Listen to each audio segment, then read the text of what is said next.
Bueno.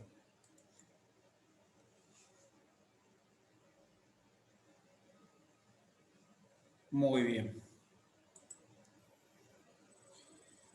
Bueno, entonces,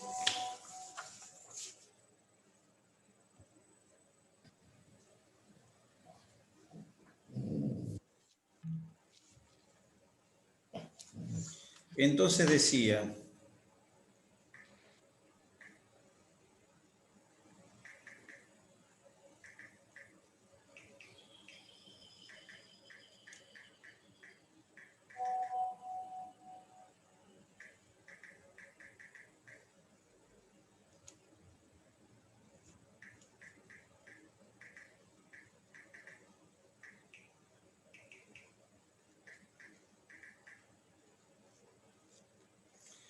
perdónme un segundito, ahí está. Bueno, entonces, decíamos que los líquidos no se mueven por casualidad, los líquidos se mueven por diferencias de presión.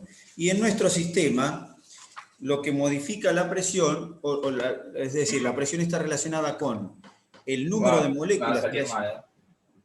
¿Cómo? Sí. ¿Pasó algo? No, perdón, profe, tenía activado el micrófono. No hay problema, no hay problema. No, yo pregunto porque a veces cuando suena, por ahí yo no escuché de qué era, como voy hablando y por ahí me estaban haciendo una pregunta. O estaban comentando algo al respecto. Bueno, entonces, la presión está determinada en los vasos, en el sistema vascular nuestro, está determinado por las moléculas, el número de moléculas, más o menos moléculas, y una adicional o una reducción de la presión en la pared.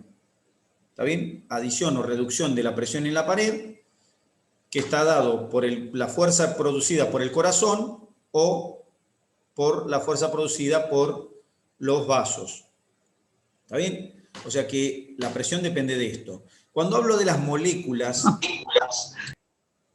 ¿sí? Bueno, cuando hablo de las moléculas, como número de moléculas que ejercen presión en el sistema vascular, estoy hablando de las moléculas que están adentro de los vasos sanguíneos. ¿Moléculas de qué?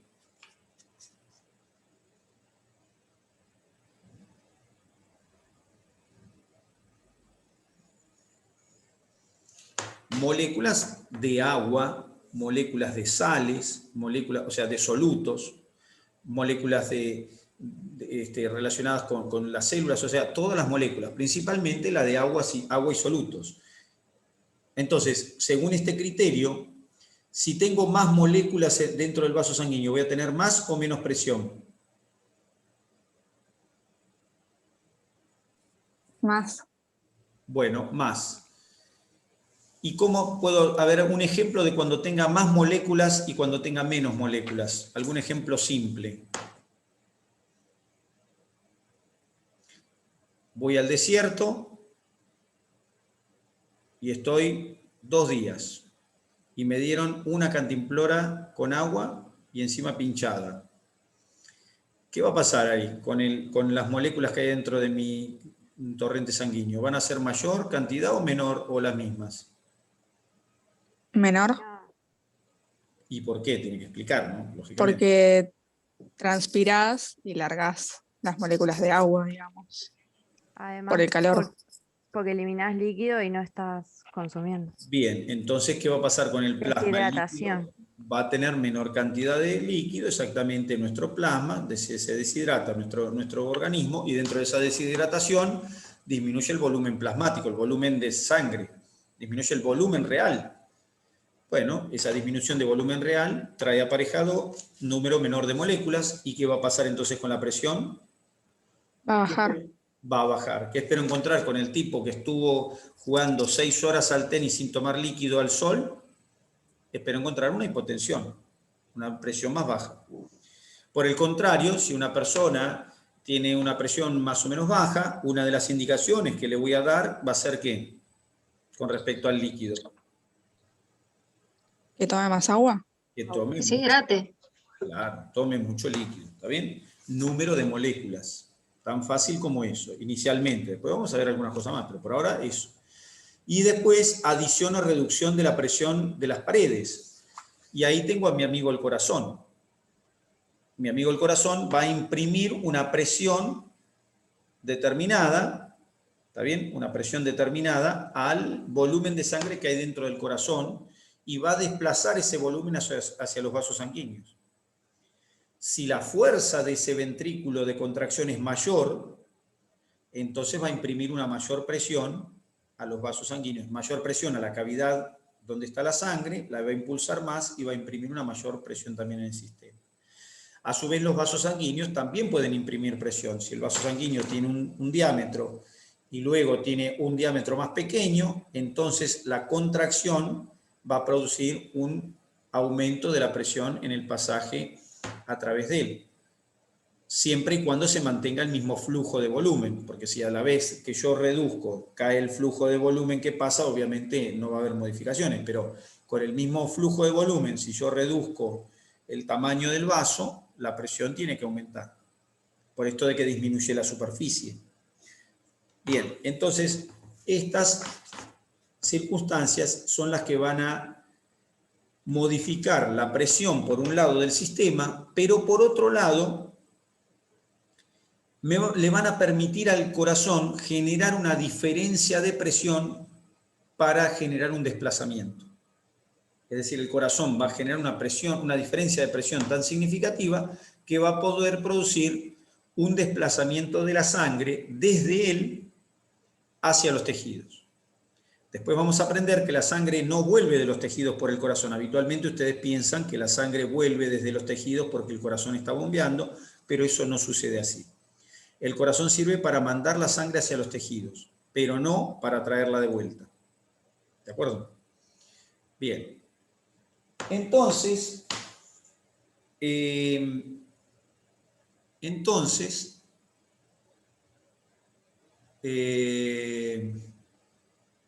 la diferencia de presión la genera, las diferencias de presiones se generan dentro del sistema por estas circunstancias.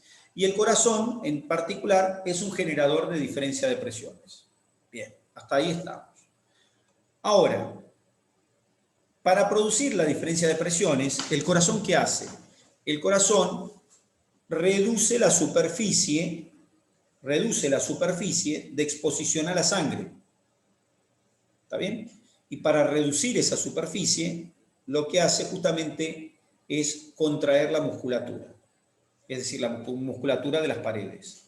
La musculatura de las paredes, al contraerse, reduce la superficie de exposición de la sangre y entonces genera una mayor presión en sus cavidades.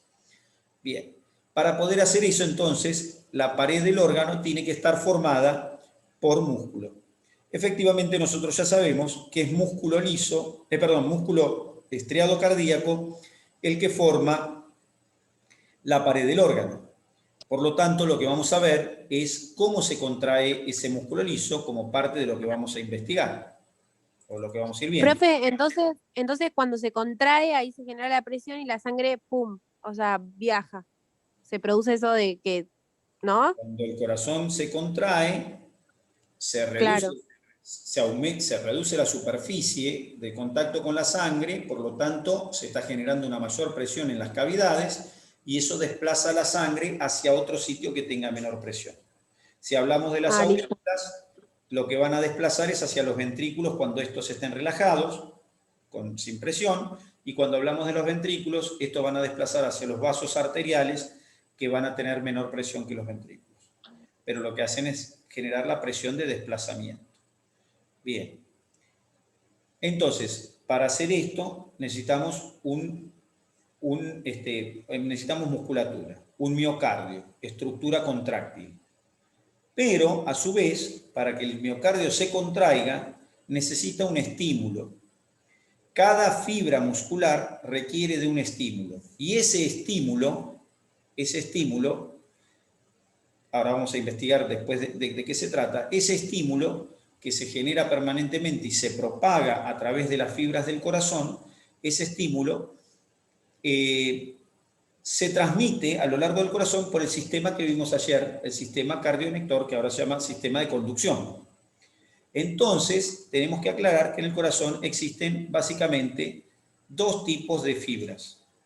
Las fibras que tienen que ver con la contracción propiamente dicha, o fibras contráctiles, y las que tienen que ver con el desplazamiento del estímulo para que se produzca la contracción. Esas fibras se llaman fibras autorrítmicas. Entonces tengo dos tipos de fibras en el corazón. ¿Las dos son de miocardio? Sí. ¿Las dos son fibras del músculo esquelético, el músculo cardíaco? Sí. Pero unas se especializan más en conducir y otras más en contraerse. Las propiedades básicas de las fibras del corazón son 4. ¿Está bien? Y dentro de esas 4 hay unas que tienen mayor tendencia a hacer una cosa, otras más otra, y otras es indistinto. Entonces, ¿cuáles son las propiedades del corazón? ¿Cuáles son las propiedades del corazón? Ahí las tenemos. Inotropismo, batmotropismo, dromotropismo y cronotropismo. ¿Está bien? El inotropismo o contractilidad es la capacidad que tienen las fibras de contraerse. Es decir, la fibra de miocardio tiene la capacidad de reducir la distancia entre sus extremos. Eso se llama contracción. Y la propiedad de contraerse se llama contractilidad. ¿De acuerdo? ¿Quién tiene mayor contractilidad? Las fibras contráctiles.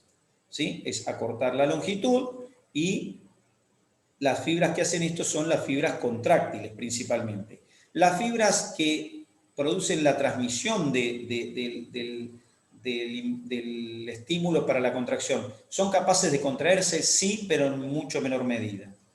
Las que se contraen bien son las fibras que llamamos contráctiles. Luego, excitabilidad. La excitabilidad es un fenómeno que tienen muchas células del cuerpo, la excitabilidad consiste en una propiedad que es la de poder cambiar la polaridad a ambos lados de la membrana. ¿Qué es la polaridad? La polaridad es la carga. La carga, el polo, la carga. Las células que pueden cambiar su carga de un lado y del otro de la membrana, en un mismo instante, en un mismo momento, se llaman células excitables. Y esa propiedad se llama batmotropismo, por lo menos para la fibra cardíaca. ¿Está bien? Tienen batmotropismo positivo, es decir, tienen la capacidad de excitarse. Es decir, tienen la capacidad de cambiar la polaridad a ambos lados de la membrana, que eso lo vamos a analizar. Muy bien. Tanto las fibras contráctiles como las fibras, autorrítmicas tienen capacidad de despolarizarse. Luego tenemos el dromotropismo o conductividad.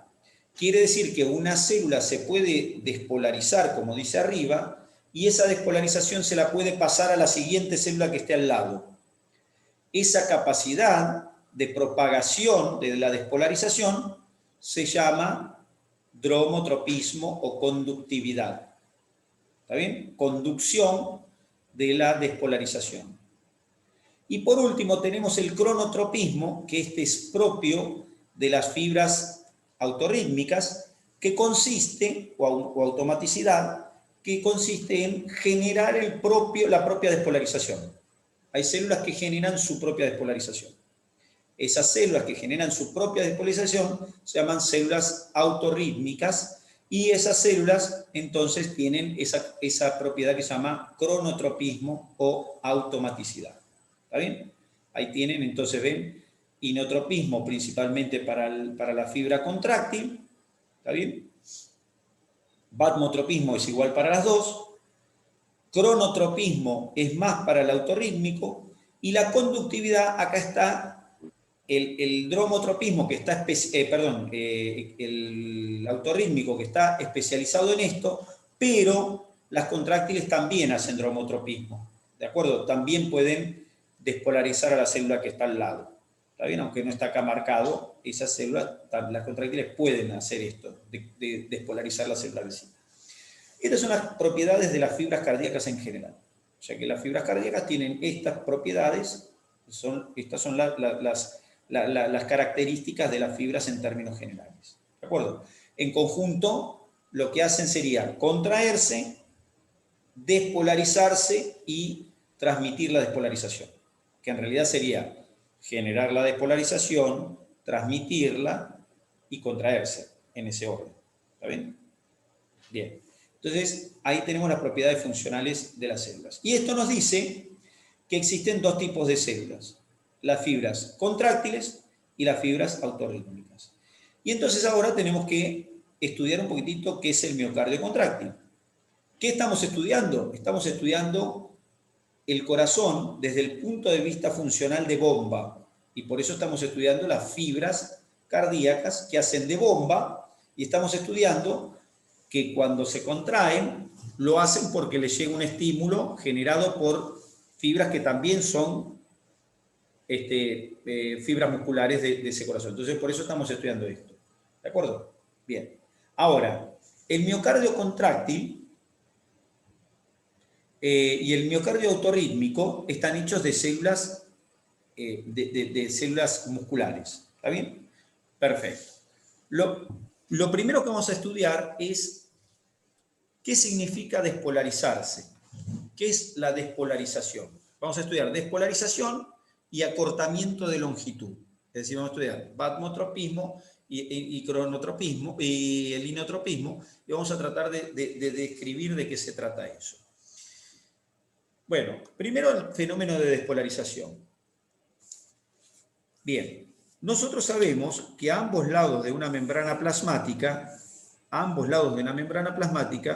hay iones. ¿Qué son los iones? ¿Qué es un ion?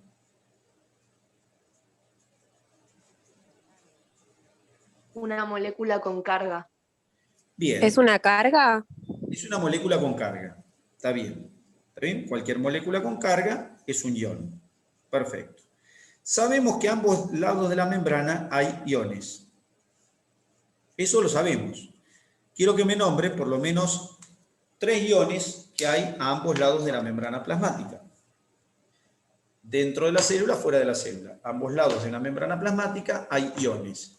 Necesito Calcio, que me nombren por lo menos 3. A ver. fósforo, sodio, potasio, Sodio, potasio. calcio. ¿Cuál? No escuché. Sodio, potasio.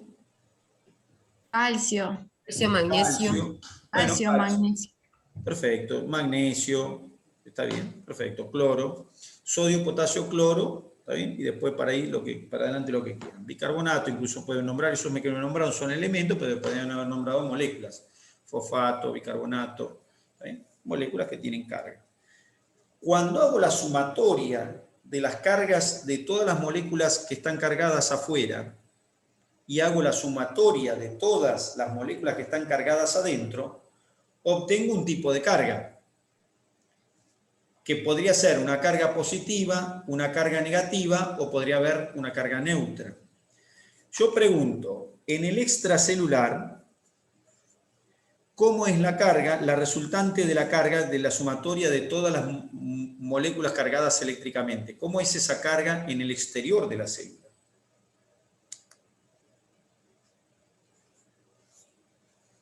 ¿Puede que tienda a ser positiva? Justamente lo contrario. Ahí tengo. Esto podría ser el extracelular. ¿Ven? Mucha carga negativa. Y esto podría ser el intracelular, mayor cantidad de carga positiva. En este sentido, hago una aclaración, por si lo ven en el libro, que por ahí lo ven escrito y no lo entienden. En el extracelular, la carga es negativa. En el intracelular también es negativa. ¿Cómo? ¿No me dijiste que era positiva? Por convención, se dice que el intracelular es positivo, pero se dice que es positivo porque es menos negativo que el extracelular. O sea, vamos a ponerlo en números. Extracelular, menos 100, intracelular, menos 10. En vez de llamar negativo, intenso y menos negativo, digo negativo, positivo. Los dos son negativos en realidad, pero uno es menos que el otro. Entonces al intracelular le llamo positivo. Y por convención se le llama al intracelular positivo y al extracelular negativo. En todos lados dice así. Pero por la duda les cuento, porque en realidad si uno mira el valor real, es negativo en los dos lados. ¿Está bien? O sea, en los dos lados hay más carga negativa que positiva. Pero como en el extracelular hay mucho más negativa, entonces se le llama, al extracelular se le llama negativo y al intra positivo. ¿Está bien? La conclusión, tengo algo como esto. Tengo muchas cargas positivas en el extracelular, más que en el intracelular. Por lo tanto, el extracelular digo que es negativo y el intracelular es positivo. Extracelular negativo e intracelular positivo. Así digo que está la membrana. La membrana, al tener una cantidad de cargas positivas, una cantidad de cargas afuera y otra adentro, ¿está bien? Como no es la misma carga, ¿está bien? Hay una diferencia entre la carga de afuera y una diferencia en la carga de adentro. A esa diferencia se le llama diferencia de potencial. O sea que la diferencia de potencial hace referencia a la diferencia entre lo que hay afuera y lo que hay adentro, medido en carga. ¿Está bien? Y se mide en milivoltios, la diferencia de potencial. A su vez, cuando la membrana está, cuando la célula está en reposo, cuando la célula no está despolarizada, está en reposo, a ese potencial, a esa diferencia de potencial, se le llama potencial en reposo o potencial de reposo, que equivale a la diferencia entre lo de afuera y lo de adentro, medido en milivoltios, y la cantidad es una cantidad determinada en milivoltios. ¿Está bien? Lo de adentro, lo de afuera menos lo de adentro, y obtengo un número. Ese número, medido en milivoltios, es el potencial de la membrana, que cuando la membrana está sin despolarizar se llama potencial en reposo. ¿Está bien? Las fibras entonces tienen... Una pregunta. Sí. Era el de potencial en reposo, era la diferencia entre afuera y adentro. Sí. Sí. Fíjense cómo acá en esta diapositiva, mirá, acá está graficado, fíjense. Esto es, esto es el potencial medido en milivoltios, la diferencia de potencial medida en milivoltios, ¿ven? Y acá hay un menos 90. ¿Qué es ese menos 90? La diferencia de carga de afuera adentro. Y ese potencial me está diciendo que afuera hay más negativo que adentro que hay menos negativo. Entonces, diferencia de potencial me da esto. Después van a ver que, fíjense, como en este punto acá estoy en menos 90, pero si voy al punto número 1 estoy casi en más 30. ¿Eso qué significa? Significa que la resta ahora ya no da menos 90, ahora la resta da más 30. Para que dé un número al revés, las cargas de afuera tienen que revertirse y las cargas de adentro también, porque si no, no se me alrevesaría, por llamarle de alguna manera brutal, pero para que se entienda. ¿Se entiende? O sea, no se me cambiaría el potencial si no hubiera habido un cambio de iones a ambos lados de la membrana. Y eso lo obtengo mediante la modificación de la membrana. Pero por ahora lo que tengo que entender hasta este momento es que las cargas afuera y adentro, el número de carga medido en milivoltio es diferente. Que hay que esa diferencia se llama diferencia de potencial, y que cuando hago esa diferencia de potencial y la célula está en reposo, a eso le llamo potencial de reposo o potencial en reposo. Para las fibras sódicas, como se ve ahí, ya que está ahí el dibujito, para las fibras sódicas el potencial de reposo es menos 90. ¿De dónde sale ese menos 90? De la diferencia afuera-adentro medida en milivoltios. Profe. Sí.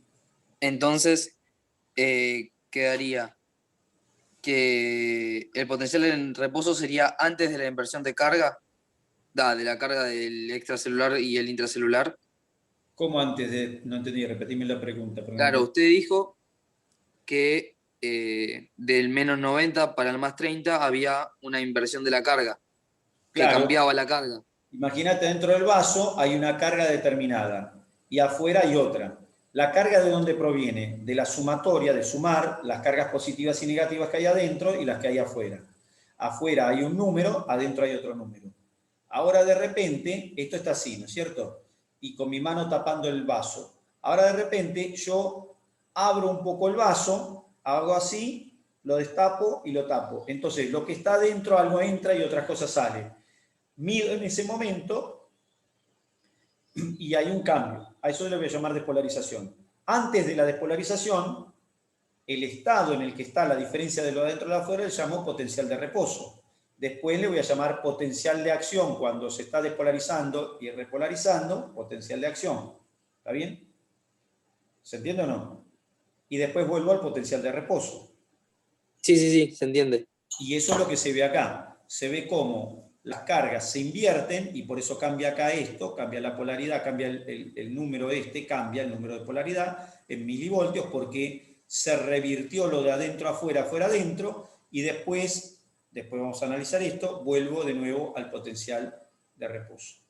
Y empieza de nuevo el ciclo.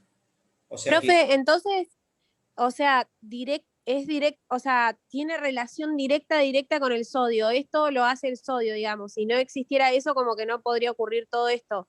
Siempre tiene que estar presente esto del sodio. Todavía no hablamos del sodio. Tiene que haber moléculas con carga, correcto. Sería así. Pero porque ahí dice sódicas. Está bien, está bien. Sí, bueno, pero en estas dice cálcicas y también hay sodio. Pero no importa. Por ahora no aprendimos eso. Por ahora es... No, porque estaba carga. leyendo ahí por eso. Sí, pero esperen. No, yo no nombré ningún sodio. Entonces, después lo voy a nombrar. Está bien, pero no quiero todavía meter un concepto nuevo. El concepto hasta ahora es... Adentro hay una cantidad de cargas determinada que determinan que el interior es bien negativo, afuera hay una cantidad de cargas que determinan que es menos negativo y se dice que es positivo.